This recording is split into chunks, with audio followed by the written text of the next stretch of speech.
Hey yo, bienvenue dans le podcast The GOAT MMA Boxing. Comme on se retrouve, accompagné de mon ami Karl toujours. Alors, que tu sois posé relax sur ton canapé, en train de faire un footing ou même au taf et que tu es fan de boxe et de MMA, ce podcast est fait pour toi. Et aujourd'hui, on va parler de la dinguerie qui s'est passée le 7 avril au One Championship on TNT. Rug qui a TKO Patrick Schmidt au premier round. Encore un meurtre en direct. Encore. Encore un meurtre. C'est son troisième déjà. C'est son troisième déjà. Encore un meurtre direct, on a envie de dire. Oui, c'était une agression en direct. Oui, c'était exactement ça. C'était alors une agression. Comment le combat s'est déroulé? Dans les premières secondes, tout se passait bien, puis les fameuses accélérations en continu d'Oumar Rug Kane, inarrêtable. Le poids lourd, ce mec-là, il va arriver. Normalement, quand tu es un combattant, tu fais des accélérations, tu reviens. Tu fais des accélérations, tu reviens. C'est ce qu'une personne normalement constituée ferait. Omar Kane, il va faire une accélération jusqu'à que tu te retrouves au sol. Il ne va pas arrêter l'accélération. Il va envoyer des kicks, des trucs, il va tomber au sol. Et c'est ce qu'a subi, malheureusement, c'est ce dont a été victime Patrick Schmidt. Alors, est-ce qu'il peut s'imposer à l'UFC? C'est la grande question que tout le monde se pose. C'est la grande question que tout le monde se pose.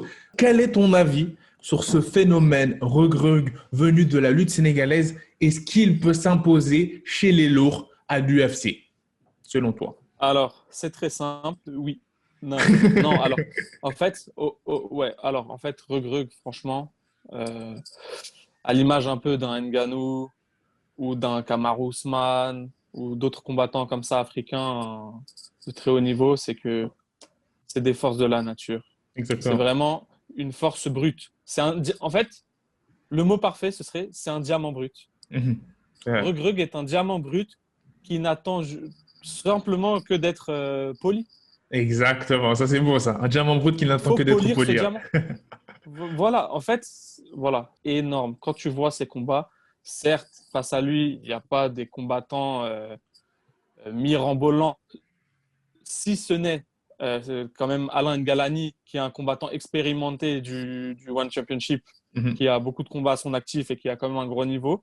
C'est vrai qu'il n'a pas eu des gros adversaires, mais quand tu regardes ses combats, Rug est une machine, c'est un moteur. Il a du cardio, il a de la puissance, une puissance hors norme. Je rappelle que Rug fait environ le jour du combat 120 kilos et qu'à 120 kilos, comme tu le dis, c'est très impressionnant de voir comment il accélère sur la durée. Il fait des accélérations qui durent des fois plus de 30 secondes où il va foncer vers son adversaire, envoyer des coups jusqu'à l'amener au sol et continuer en ground and pound.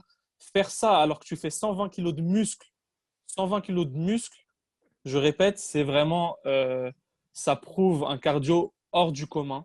Et Exactement, ça, en MMA, exactement, ça fait la différence. exactement.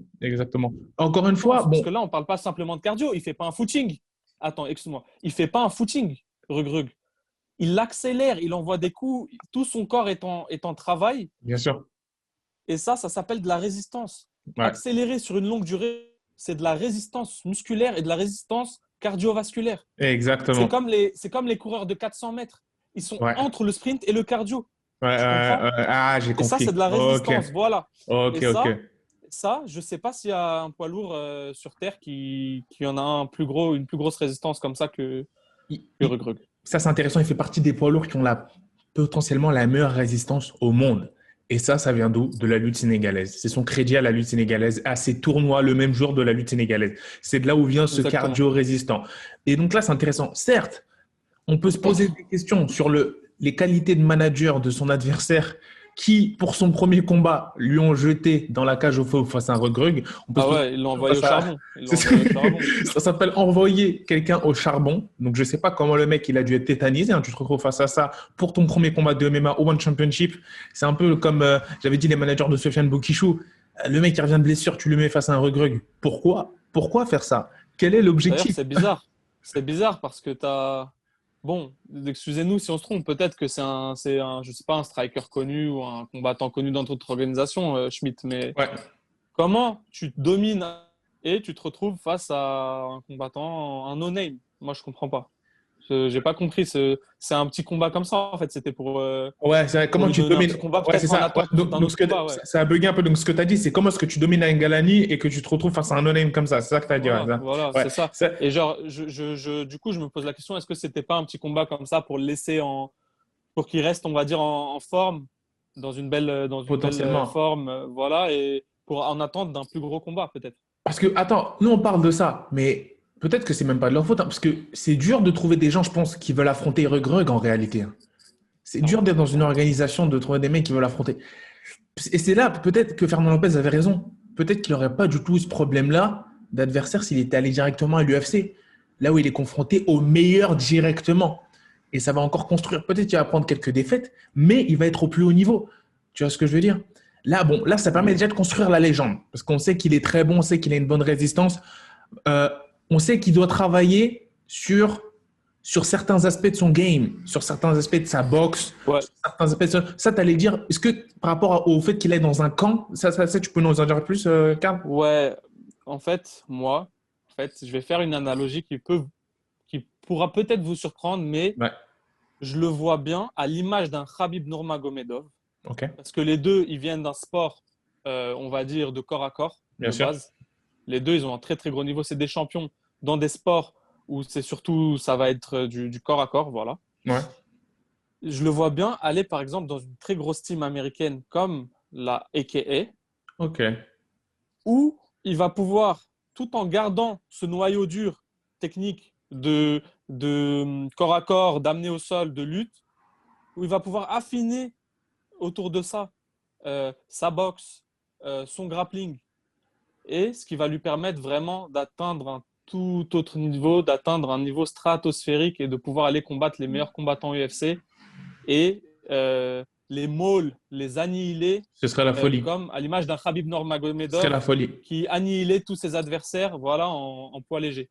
Ces managers, en fait, en fonction de ce que ces managers vont faire, c'est vraiment ce qui va être déterminant pour la suite de sa carrière. S'ils Voilà, arrivent à l'entourer d'un camp, que ce soit American Top Team, que ce soit AK ou que ce soit même MMA, enfin, je sais pas, un camp, ou même MMA Factory, un camp où il y a des ouais, pourquoi pas. fighters de très Sachant haut qu'il est niveau. francophone, lui, non? Il est Il est francophone, francophone ou pas? exactement. Donc, ouais, Sénégalais, ouais, bah, ouais. Non, non, c'est francophone. ouais, mais est-ce qu'il parle français? Euh, alors, Regreg. alors ça, j'ai pas cette information-là. J'ai pas D'accord. cette information-là. Parce que s'il est Dites, francophone, dites-nous en ce qui peut commentaire être parce que je sais super qu'il y a beaucoup, voilà, parce que je sais qu'il y a énormément de Sénégalais justement qui connaissent en beaucoup plus que moi la lutte sénégalaise qui suivent ce podcast. Dites-nous si il se débrouille assez bien avec le français et si ça peut être intéressant d'intégrer un camp ouais, potentiellement tel que les MMA Factory ou la voilà, team AKA s'il se débrouille mieux en anglais. Dites-nous en commentaire. voilà. Ça peut être vraiment, vraiment, c'est ça en fait. C'est d'être entouré d'un camp de spécialistes dans chaque domaine du MMA, Bien sûr, tu vois. bien sûr, bien Parce que sûr. je sais, parce que là, je sais qu'il est à 5% de son potentiel MMA, la Regrug. La Regrug, il Exactement. vient, il a 120 kilos de muscles, un cardio incroyable, il a son background de lutte sénégalaise et il termine ses adversaires très facilement. Ouais, Mais lorsqu'il va rajouter à ça une anglaise, on va dire, réfléchie, avec je sais pas, un bon jeu de jambes, surtout, un bon coup d'œil. ça va faire très mal. Mais son anglaise, en fait, ce qui manque à son anglaise, c'est, je pense, parce qu'il a un poids de fou, mais sur ses coups, il transfère pas tout le poids sur chaque coup. C'est-à-dire, c'est Voilà, souvent c'est ça. uniquement le poids de ses bras qui touche. Et ça fait Voilà, des dégâts quand même. Alors, imaginez si un Regrug ou Markane arrive à transférer à 100% son poids sur chaque coup, les dégâts que ça peut faire. voilà. Sachant que c'est quelqu'un de très explosif. Ouais, c'est ça. Faut travailler sur ça. C'est que il envoie pas ses coups on va dire, il cherche pas vraiment le chaos, lui, quand il envoie ses coups jusqu'ici, quand il accélère. Il Ouais, gêne l'adversaire et hop, il change de niveau et il l'emmène au sol, tu vois, exactement. jusqu'ici.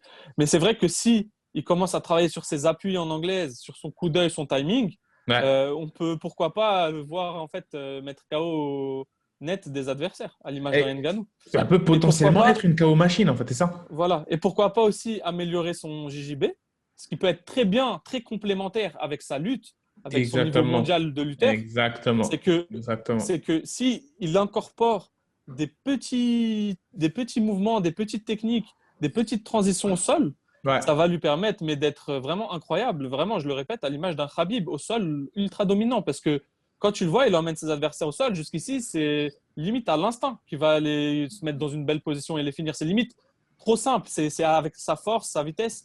Mais exactement. s'il One shot commence à multiple. incorporer de la technique, il peut très vite arriver dans des positions ultra dominantes et finir ses adversaires avec une soumission ou soit par TKO, avec ground Là- and pound. Et là, ce serait un dégât. Et là, ce serait un dégât. Et imaginez s'il fait ça avant d'arriver à l'UFC. Ce serait du génie. C'est-à-dire que faut avoir cette humilité stratégique d'essayer de le placer dans un gros fight camp. Actuellement, dites-moi en commentaire, il est dans quel fight camp, et où est-ce qu'il s'entraîne, et potentiellement où est-ce qu'il pourrait améliorer, selon vous, ces aspects-là du MMA pour devenir encore plus monstrueux qu'il ne l'est déjà. Ça, ce sera intéressant à voir. À l'UFC, il y a en plus la chance qu'il a, c'est qu'il est dans une catégorie où à l'UFC, tu arrives facilement dans le top 10. Hein. Et tu bats 3 personnes, regardez si elle gagne, facilement, ça peut devenir un monstre. Et actuellement, la catégorie de l'UFC, la catégorie reine, les poids lourds, c'est le feu niveau business.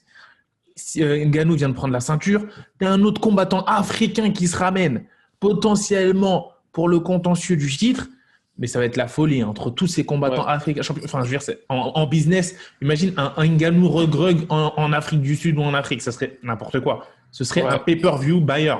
Enfin, je veux dire, voilà, laisse tomber. Sénégal contre Cameroun, du coup. Ah, Sénégal-Cameroun. Oh là là là là là là là là là. Plus d'engouement qu'à la CAN.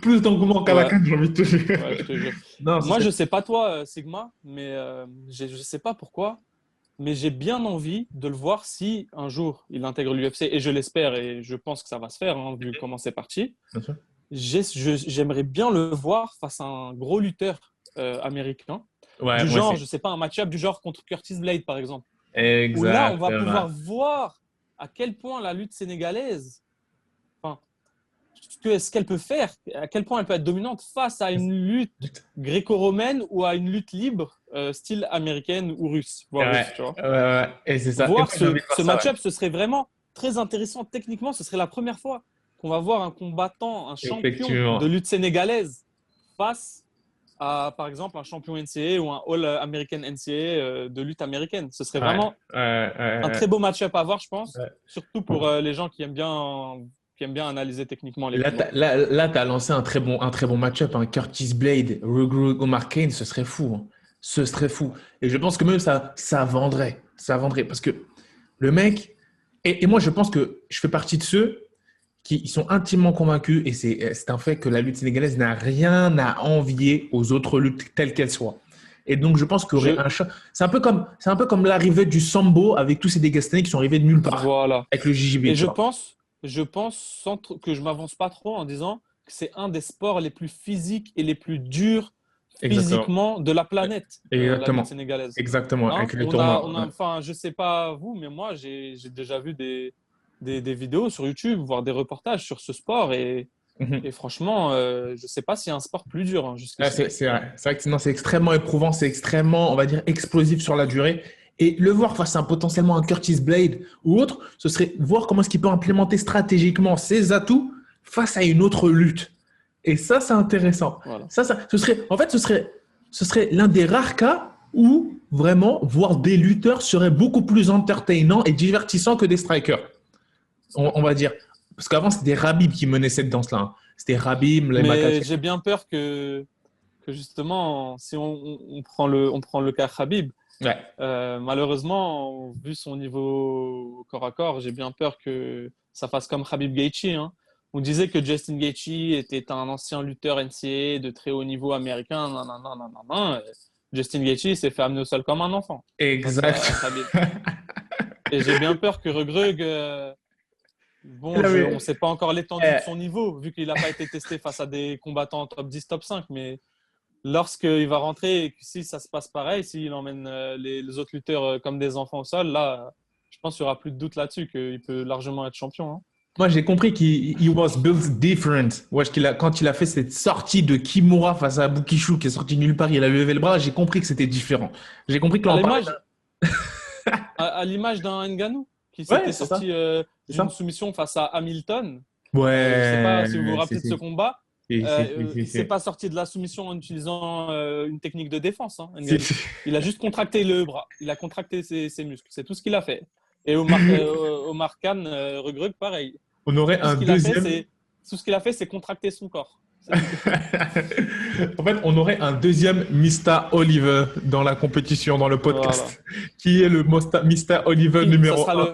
Voilà, ça sera le débat. Qui est vraiment Mr. Mr. Oliver? Voilà. Qui est vraiment Qui est le real life Mr. Oliver? le real life Mr. Oliver. Non, c'est vrai que ça, c'est intéressant. Ça, c'est très intéressant parce que là, on a potentiellement quelqu'un qui peut arriver et tout chambouler. Et c'est ça. Et c'est ça qui est. En fait, il faut vraiment construire autour de lui une masse marketing. Marketing autour des réseaux sociaux, faire construire la hype parce que potentiellement, les match-ups qu'il y a, le futur de la catégorie poids lourd à l'UFC est brillant. Future is bright for this weight class. Très brillant. Donc là, potentiellement, on pense qu'il a les chances avec les bons ajustements, il a le niveau littéralement pour s'imposer à l'UFC. Dites-nous en commentaire si vous pensez qu'il a le niveau ou pas. Dites-nous en commentaire ce que vous pensez d'Omar Kane, de si il faudrait qu'il continue au One Championship ou si il faudrait qu'il fasse la transition, c'est le moment pour aller à l'UFC. Surtout qu'à l'UFC, comme tu dis, il build un personnage des réseaux, une méga star. L'UFC, ils sont très très bons pour ça. Quand ils veulent mettre en avant un combattant, et on l'a vu avec Ngannou notamment, ils sont très très bons. Bien sûr. Non, ils sont très très bons, En fait, ce qu'il faut savoir, c'est que eux, leur outil, depuis qu'ils se sont fait racheter, et encore une fois, là, ils vont se faire racheter encore une fois des actions, depuis qu'ils se sont fait racheter par des masses, on va dire, dans le domaine du divertissement des monstres, en termes d'image, de qualité d'image, en termes de teasing promotionnel, en termes de storytelling, ça n'a rien à voir. Ils ont des équipes marketing qui n'ont rien à voir. Un gros event UFC. Attends, ça a bugué un petit peu. Tu peux reprendre, ça a bugué un tout petit peu. Ouais. Je te disais, quoi de mieux qu'un gros event UFC, un gros pay-per-view, avec Regrug dans la main card et avec du coup un UFC Countdown qui montre un peu le parcours de Regrug et qui amène la hype jusqu'au combat. Quoi. Exactement, tu retournes jusqu'au Sénégal, jusqu'au tournoi de lutte sénégalaise qui sont extrêmement encore aujourd'hui très populaires en Afrique, dans toute l'Afrique, avec des tournois, encore une fois, des personnes comme Bombardier, des athlètes de très très haut niveau. Et donc là, c'est intéressant de voir ça sur la scène entre guillemets internationale. Donc dites-nous en commentaire ce que vous pensez du phénomène Regrug. Est-ce que vous pensez qu'il va s'imposer à l'UFC, qu'il doit aller à l'UFC? Dites-nous tout simplement vos potentiellement pronostics face à un match de rêve, un premier match de rêve face à un Curtis Blade. Est-ce que vous pensez que la lutte NCAA va pouvoir faire face à la lutte sénégalaise? Tout simplement. On vous remercie énormément du soutien grandissant de la chaîne, de tous les partages, de tous les abonnements. Continuez, likez, partagez, commentez cette vidéo et on se retrouve pour de nouvelles aventures. Peace. Hospitalize a brick. I'm so mean, I make medicine sick. Give me 5, give me 10, call me daddy. Everybody.